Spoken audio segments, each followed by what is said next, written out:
I have a copy of this. Yeah, I Yes. emailed it. So we've got also in the room here our treasurer, Mark Hansen, and his chief deputy, Rachelle DePaolo. Oh, DePaolo. It was so simple. I was trying to make your last name hard. I apologize. It's okay.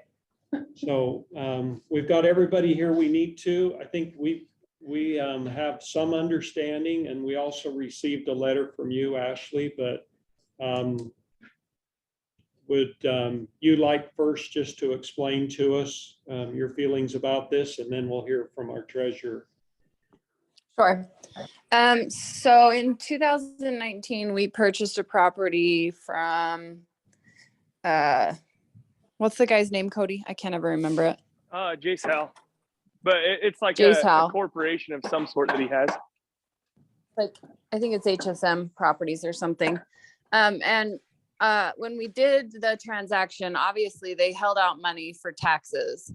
But in the process of us purchasing it, there was a reassignment of a parcel number. And the old parcel number became inactive, but it never got attached to our name. So I never received statements for property tax that like we normally do in December or whenever it is they get sent out. And where we have quite a few properties in Idaho Falls, I just didn't notice that it had been missed. So it's been 3 years, and apparently a little more research was done, and they noticed that the parcel was purchased by us and that the number had changed. So we finally got a notice stating that there was past due taxes on the property. And so obviously I have no problem paying the tax for the property because we owe it.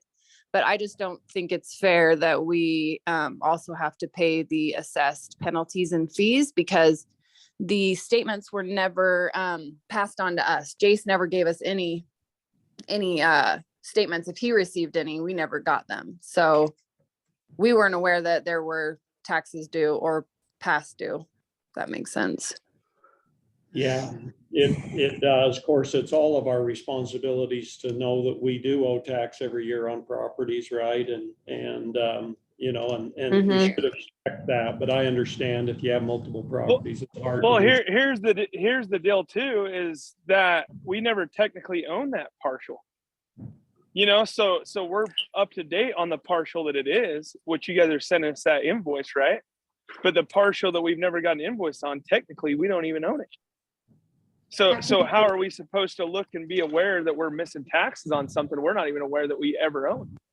So let's hear from our chief deputy treasurer. So technically, it is the property that you currently own.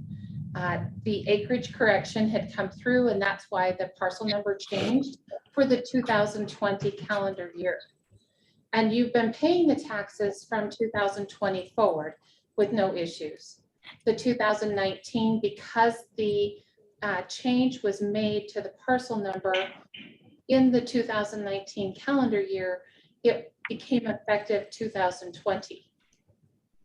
Oh, so they have been paying They the have taxes paid, from 20 on, the they just taxes missed on 1 year. the current parcel as it sits. Oh, It's I just the see. 2019, because it was an inactive parcel, it gets billed out as it sat on January 1st of the calendar year that we bill for. And because the split, or not the split, but an acreage correction was done in 2019, the effective tax year for that correction was 2020. So Okay. they do technically, this technically is their property. And it does, at this point, Yeah. it becomes at risk of tax deed because of the 2019 tax year. Okay, so you managed to really confuse me. Sorry. So they purchased property and Mhm. paid the taxes of the road when they purchased it as part of the purchase. No, they did not pay the taxes in 2019. The tax was not paid because didn't you purchase this in like August? Well, in the letter, Yeah. it's 2019, at the Okay, time, so- they withheld the tax to be paid for the year. So they would have received a Yeah. credit most likely through the Yes. Yeah. For the We received, 2019 tax year. Okay. the billing went to HBS Properties because they were the owner at the time when this parcel became inactive. I see. Acreage correction happened before they took ownership. But that kind of explains Cody's feeling that, you know, he Right. didn't really actually Yes, own it. correct. Because there was, okay. Yeah, how am I supposed to look for a Yeah. piece of property that I don't even technically own? You know, like, so we're up to date for everything you guys are sending us, which is that partial. We're aware we have that partial, right?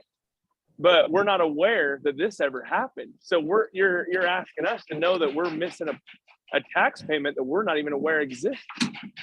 You know? I have a question. How did they get notice of the delinquent tax? Well, because Because it's now a 3-year Yeah, delinquent 3-year property, and we So sent they out did reminders research. for the 3-year delinquents. When we do that, HSB to everybody? huh? You send it to everybody or? We send it to all parties that are involved in this case, an inactive parcel. The only ones that are involved at this point are the Wells and the HBS Properties. We sent a notice to HBS Properties, and we also sent one to the Wells, because in effect, it is their property that's at risk of tax deed. Right, but we didn't recognize that the year But before. this is the Notices. first So- notice we've ever received. We wouldn't have gone to the extent of researching, because you have to realize when we have delinquent properties, we have hundreds of Sure. properties that are delinquent. And to actually go through and research every one of those is not feasible. When it gets to the 3-year delinquents, yes, we go to that extreme because we don't want to have to take a property for tax deed. yeah, Well, do you guys not have GPS viewer like I do, or what? Like, how come you guys can't see that I own that property? So, Like, you know, I can see who owns every piece of property. ownership isn't something that in our office that we necessarily are concerned with. Tax follows the property, not an ownership.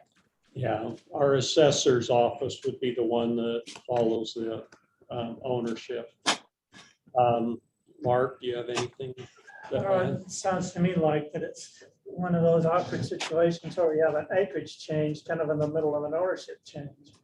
And so it just kind of got left in limbo, if you would.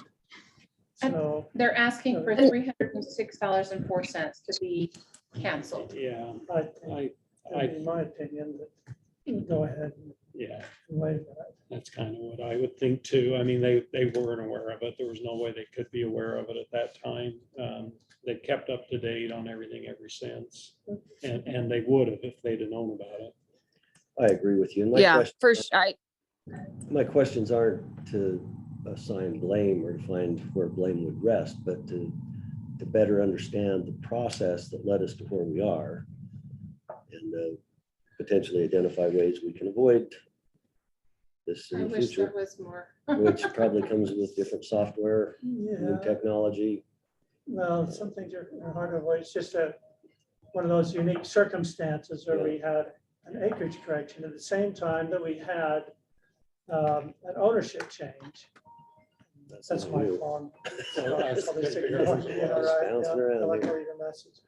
It's kind of like when someone buys a property at the same time that we're sending out notices. Well, we're down the road on, putting together that information, so it goes to the old owner, and yet now somebody new. So I kind of put it in that sort of Yeah, category. and we have seen. It's $316.08, by the way. Right. Would you Well, be interested in making a I'd motion? move that we forgive the penalties and interest to, what you said the total was 290, 31608. 31608. Okay, yeah, and I would agree. I'd second it, and that makes it unanimous because we're missing one commissioner today. So we appreciate you guys logging on and working with us on this, and certainly appreciate you keeping up to date on all your properties. So they do. well, Do I you guys by appreciate chance, you guys being understanding. Pardon me? you guys, I was wondering if by chance you guys know the correct acreage on that then, because I actually just acquired the property behind it as well. And I have on both properties, I have papers that say different acreage on both of them. Like I can't, like nothing's really Yeah, that would be- confirmed what's what. That'd be a good question to ask our assessor's office. We wouldn't know it here or the treasurer, but they would there. And if you stop in there, they're really good about being able to research that for you and tell you exactly where you're at. All right. Yeah. Sounds good. So it looks like there is tax due of $1,003.70. 19. Yes. Yep, I'm gonna put that check in the mail. I was just waiting to see if we were gonna get credited for the fees. The penalties. I have the check ready to go. Okay, that sounds good. Well, we'll watch for that then. Is there anything else? Can you put it attention, Rachelle? Yep, I am doing that. Perfect. Okay. Thank you very much for your time. Thank you. Thank you. Bye-bye. All right.